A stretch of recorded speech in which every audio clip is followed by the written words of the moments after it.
Alright, so magandang hapon mga bossing idol. Nagbabalik po tayo dito sa ating backyard, Manukan, no? So yun nga mga bossing idol, na-release na natin yung tatlo. So dito sa Manukan natin is medyo medyo tahimik na.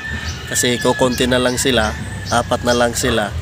Kaya medyo tahimik na, hindi masyadong pareha nung dati.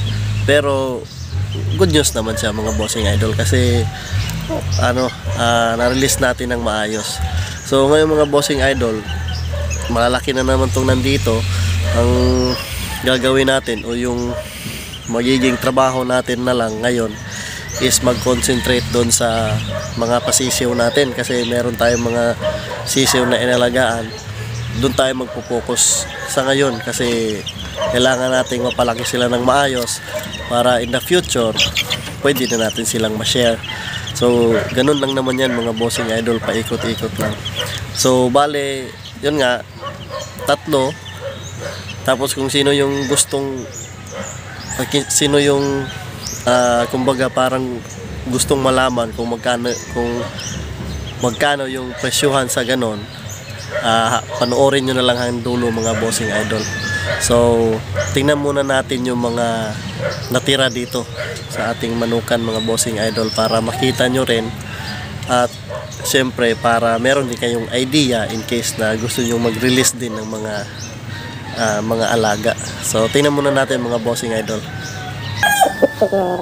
So ito yung una na natira mga bossing idol. Yan, napakaganda talaga, oh. Yan, oh. Ito yung una. So ito na lang siguro yung ititira ko mga bossing idol. 2 sila para meron naman tayong paglibangan dito sa ating Manukan. Ayan po, napakagandang manok po. Yan. So wala tayong tinatago mga bossing idol. Pati yung gagawin ko sanang broodstag, yun yung napilian. So binigay na rin natin. Ayan. Papakita ko sa inyo yung pangalawa.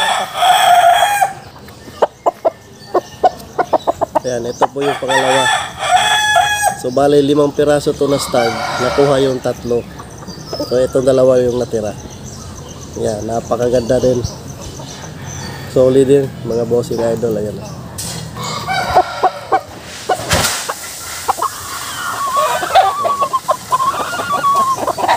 So bale mga bossing idol, ito yung pangatlo.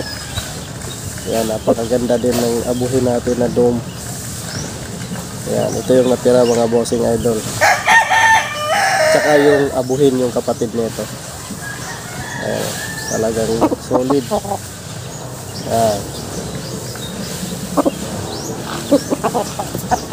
At yung abuhin mga bossing idol nandun lang sa gilid. Mainit kasi, sobrang init. Masakit sa balat yung init. So anyways, sa gustong malaman naman mga bossing idol, yung bigaya natin sa mga ganyan, especially sa mga backyard, meron pa namang makakuhang mas mababa yung price sa mga ganon guys. Pero sa akin dito talagang siniset ko yung hindi naman sobrang taas na standard, pero yung sakto lang. So na-release ko yun guys, 10K sa 3. So yun, baka meron din kayong mga gustong i-release, huwag nyo lang gayahin yung sa akin guys. So ganun yung mga presyuhan pag backyard. Pero pang mas mababa ang presyo guys, pero yun. So yun muna guys yung video natin ngayon. Thank you.